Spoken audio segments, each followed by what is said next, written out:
Business can be a lonely game, but it doesn't have to be. Welcome to Boutique Chat, where we explore community over competition and how to scale your company with the balance and the happiness that we all seek.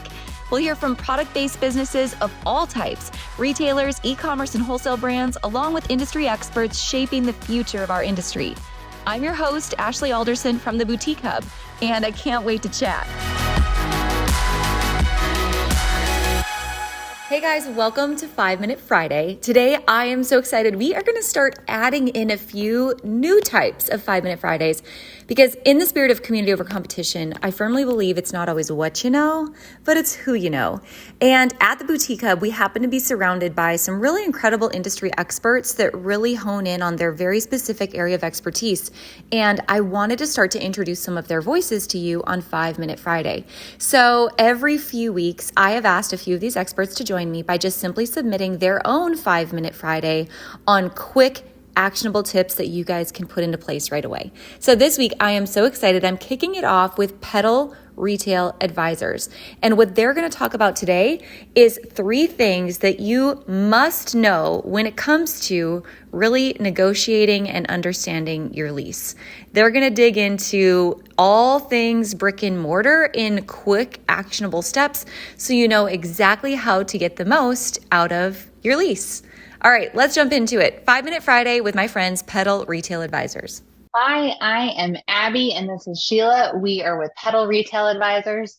We are a retail real estate brokerage and advisory firm for independent and startup retailers specifically. So we love helping hubbies with their real estate, their brick and mortar real estate, whatever it is, if it's a new location or renegotiating in an existing location, maybe you're relocating, anything that has to do with your space or your lease, we can help with. And so today we are going to talk about the top 3 things to negotiate when you negotiate your lease.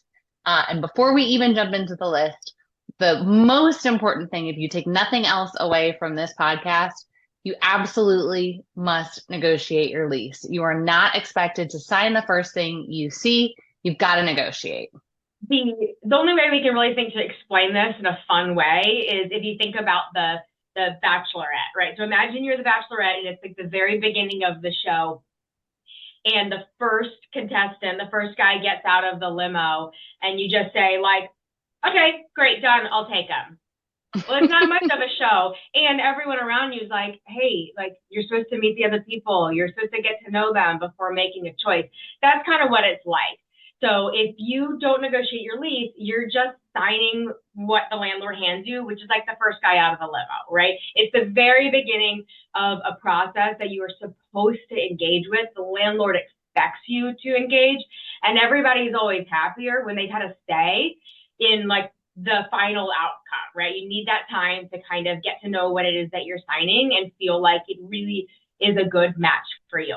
So that being said, the number one thing to start, and this is in no particular order of importance, but the first tip, the first thing you're going to negotiate is, of course, the rent. Now, there's a tendency to say, like, what is the cheapest, like to look for the cheapest rent and to say, like, well, what's the guy next to me paying? Because I don't want to be taken advantage of. But the truth is, the best way to get a great rent deal is to find out what is affordable for you. It doesn't matter what the person next to you does. It doesn't matter what the person down the street does. What matters and what a good deal looks like for you is relative to your business. So the thing to keep in mind is occupancy cost. Occupancy cost, is a critical metric.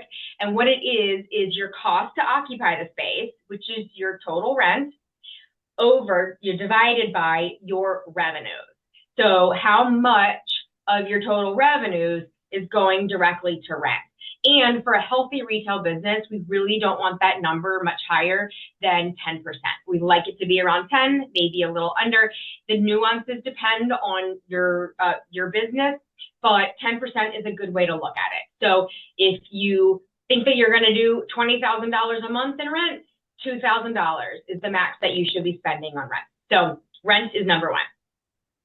Rent is number 1. Number 2 is concessions. Concessions are things that your landlord gives to you or money that your landlord gives to you as an inducement to you to rent their space and not somebody else's. Now, there are a bunch of different kinds of concessions, but the most common ones are rent abatement or free rent, and that's free rent after you open for business, after you're already doing sales. There's TI or landlord's work, which are different ways for the landlord to help you with your build out, whether they're contributing financially or doing some of the construction themselves. And they may also pay your broker's commission. Those are the most common lease concessions to negotiate. Sometimes you might have just one of them. Sometimes it might be a combination of the three. Every deal is different. And remember, when you're asking for these things, why a landlord would do it. You're paying rent, right? So they're going to give you concessions up front, but they're going to make that money back on the back end. They're not just giving you things out of the goodness of their heart. So you don't need to feel like you're out of line or aggressive or pushy asking for these concessions. They're usually baked into the deal, and the landlord, whether they come out of the gate and offer them to you or not, they're expecting that they're going to have to make some concessions. You may just have to ask. So number 2 is concessions.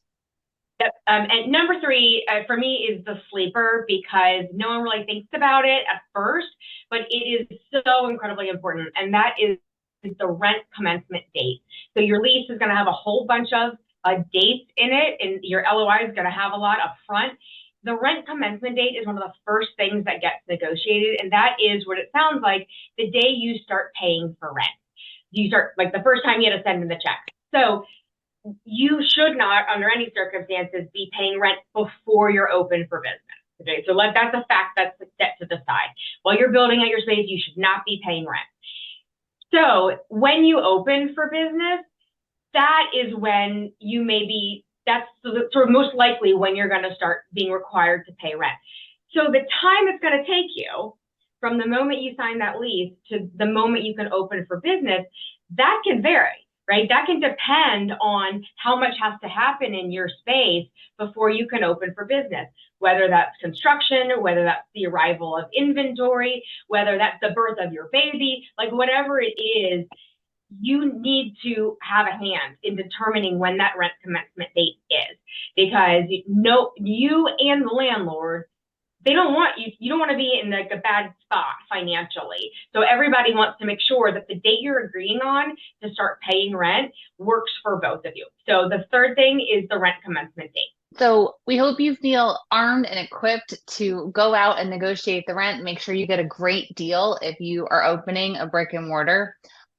As you can imagine, we have just scratched the surface of what's possible and how to negotiate. So if you want more help in figuring out how to put together your deal, the first place you can go is to YouTube. We have hours and hours of free videos of a lot more explanation of these topics and many others that are important. You can reach out to us directly and we'd be happy to help you. But just know that you've got this. This might be your very first brick and mortar. But smart landlords know that independent businesses and independent boutiques specifically are what gives a project, a downtown, a main street character, uniqueness, and vibrancy. The shoppers who come to their project want to see people from the community running businesses. And so what that means is you have power. You can ask for things. You don't just assume because it's your first or you've never done this before that you're automatically destined to get a bad deal. We don't want to see any hubbies out there getting bad real estate deals. There's no reason for it. We want to see you set yourself up for success with an awesome deal on your lease. And we know you can get it. So go get them, hubbies. Thanks for listening, guys. I hope you took away all kinds of nuggets and new ideas from this week's episode. Don't forget to subscribe and leave a rating and review. We love to hear your feedback and give you a chance to be featured on the show each and every week. For more information on our spirit of community over competition and to access guest downloads and bonuses and all the resources we talked about on the show, head on over to theboutiquehub.com and join the community. We'll see you next week.